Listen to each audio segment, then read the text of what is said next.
ابل ورځ مې رپورټ کاته وي په چین کې پلاني چین والا چینی کا سوچ چاینا والا وای دا کلمه ویلا او مسلمان چې کوم مسلمان د صحابه د دشمنانو ګروپ ته لاړل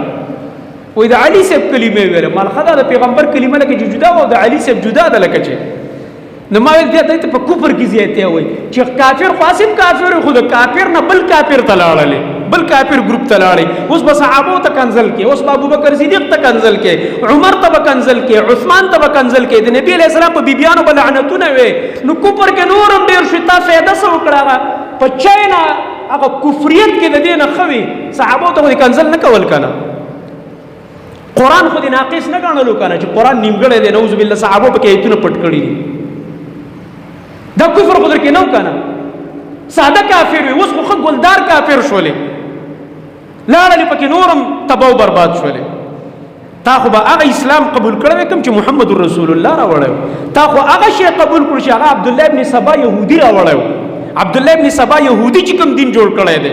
چې صحابه پسې خبرې کوا کنزل لعنتونه د نبی علیہ السلام په بیبيانو لعنتونه وایا د قران بارکه وایا چې دې کې ایتونه کم دي دا ناقص دي نعوذ بالله دین ابو بکر ایتونه کم کړی دین عمر کم کړی دین عثمان کم کړی دي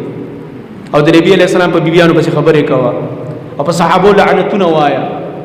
او علي ته رب وایا بلکې ما سره تاسو عمر دې ما سره خپل داسې کلیپ شتا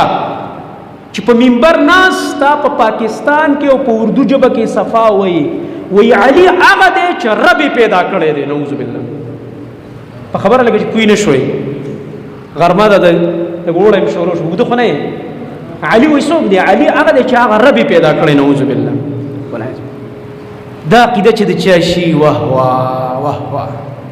دا د عبد الله ابن سبا د يهودي ګروپ هغه آثار دي چې روان بل جمله ډیره خطرناکه وي نعوذ بالله وی علي هغه دی